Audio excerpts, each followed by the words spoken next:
सबसे पहले तो तमाम लोगों को मुबारकबाद जिनको आज वंचित बहुजन आघाड़ी की जानिब से जिम्मेदारी दी गई। स्टेज पर बैठे हुए तमाम मेहमान, पार्टी के जिम्मेदार, और क्योंकि हम लोग एक विचारधारा से जुड़े हैं, मैं अक्सर व बेशतर ये बात कहता हूँ कि वंचित बहुजन आघाड़ी किसी पार्टी, किसी पक्ष या किसी समूह का नाम नहीं है। वंचित बहुजन आघाड़ी एक विचारधारा का नाम है, और एक ऐसी विचारधारा जो ऐसे टाइम पर पनप रही है, बढ़ रही है, जिस टाइम पर हर पक्ष, हर पार्टी और हर आदमी जो अपने आप को नेता समझता है, वो लोगों को आपस में लड़ाने में लगा हुआ है।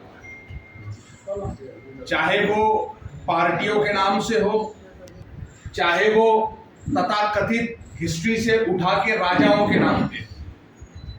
ऐसे माहौल के अंदर प्रकाश अंबेडकर साहब एक ऐसी टॉर्च लेकर चल रहे हैं जो सिर्फ रोशनी उस तरफ दिखाती है जिस तरफ समाजों का निर्माण हो सके और समाजों की तरक्की हो सके।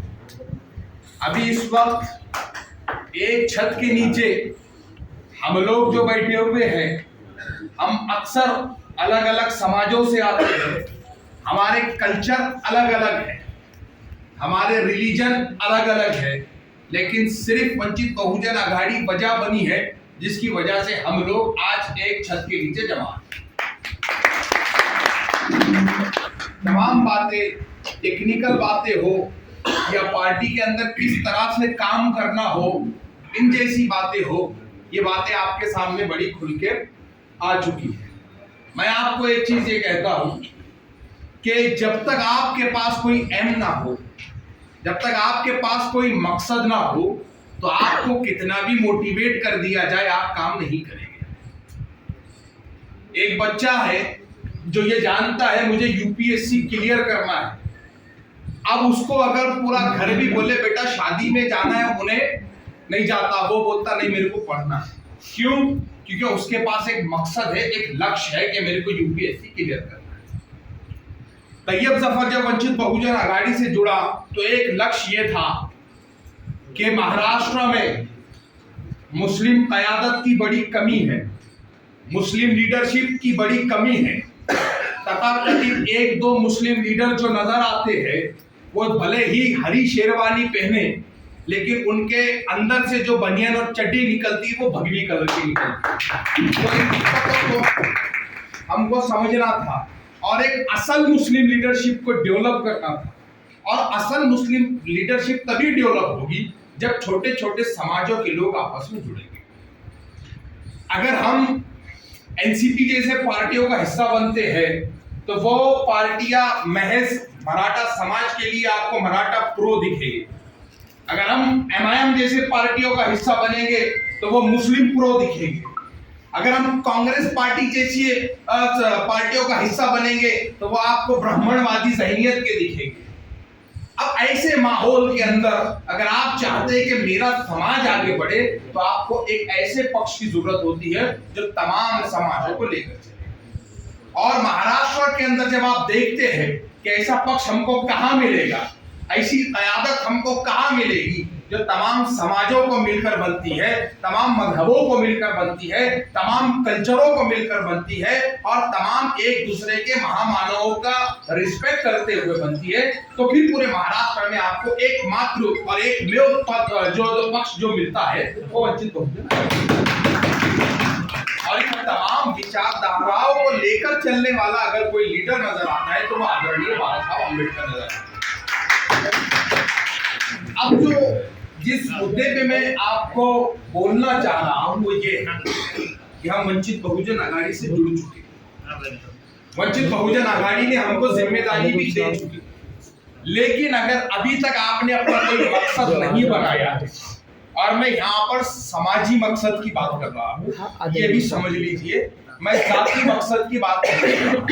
अगर कोई ये सोच रहा होगा कि मैं नगर सेवक बन जाऊं तो फिर उसको चाहिए कि अभी ही पार्टी से अलग हो जाए।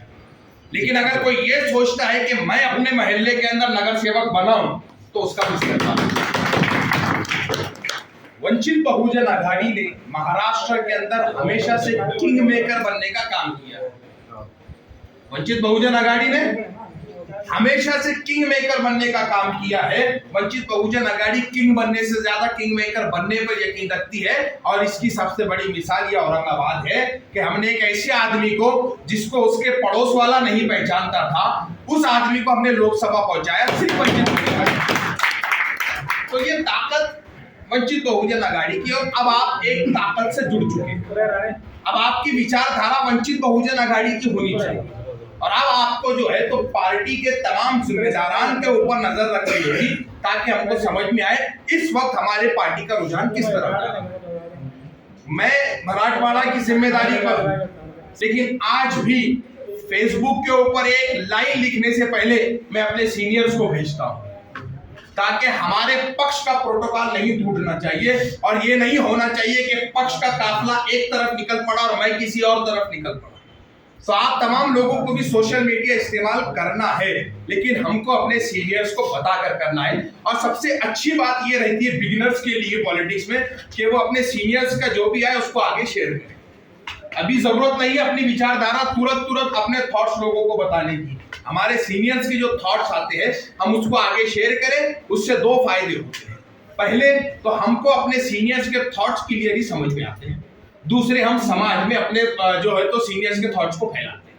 और जब हमको अपने सीनियर्स के थॉट्स समझ में आ जाए तो अपना खुद का थॉट निर्माण होना शुरू होता है, और जब हमारा थॉट निर्माण होना शुरू हो जाए तब हम सोशल मीडिया पे अपने थॉट लिखे।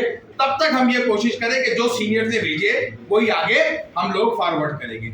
आने वाले दिनों में लोकसभा के चुनाव होना है, उसकी तैयारी हमको आज से करना है। आपने एक चीज नोट किया होगा, वहां से तकरीरों का सिलसिला चालू हुआ, यहाँ पर खत्म हुआ, सबने आपको एक चीज की तरफ आमादा किया है कि आप लोग बूथ की बॉडी और बूथ की कमेटी बनाने पर ध्यान दें। मैं आपको एक बात बता दूं, बूथ कमेटी बनाना ये कोई बड़ी बात नहीं है। हमारा जिससे मुकाबला है, हम जिसके खिलाफ लड़ रहे हैं, हम जिस विचारधारा के खिलाफ लड़ रहे हैं, उनके पास पन्ना समितियां हैं। मेरे भाई ने बताया हम बीजेपी से आए हैं, ये आपको बता सकते हैं बीजेपी के पास पन्ना समिति है साहब, पन्ना समिति। एक पन्ने के अंदर मुश्किल से 20-22 वोटर होते होंगे, 20 वोटर एक पन्ने में होते हैं। अब उस 20 वोटर में समिति बन गई है। अगर उस 20 एक पन्ने में से अगर 5 लोगों की भी समिति बनती है तो एक आदमी अगर 3 लोगों पे काम करे तो 100% वोट उस पन्ने का गिरता है। और एक बूथ के ऊपर वैसे पन्नों के कई 3, 4, 5 यादियां होती है, और एक यादी में कम से कम 100 से ज्यादा पन्ने होते हैं। तो सोचो जिनके मुकाबले में हम खड़े हुए हैं उनके पास पन्ना समिति है, तो क्या हम बूथ समिति नहीं बना सकते? जबकि हमको तो चाहिए था हम भी पन्ना समिति पे काम करें, क्योंकि हमला जिस तरह से होगा डिफेंस उस तरह से होगा। तो सबसे पहली हमारी जिम्मेदारी यही है कि हम बूथ कमेटियों पे काम करें, और जब बूथ कमेटी बन जाए हम एक कदम और आगे चलेंगे और हम पन्ना समिति बनाएंगे। आप बहुत टाइम से बैठे हुए बातें करने के लिए बहुत सारी है, लेकिन अब आप लोग इस परिवार से जुड़ चुके हैं, अब हम लोग परिवार का हिस्सा है। हमारी अलग अलग इवेंट्स के ऊपर मुलाकात होती रहेगी, इस सिलसिले में बात होती रहेगी।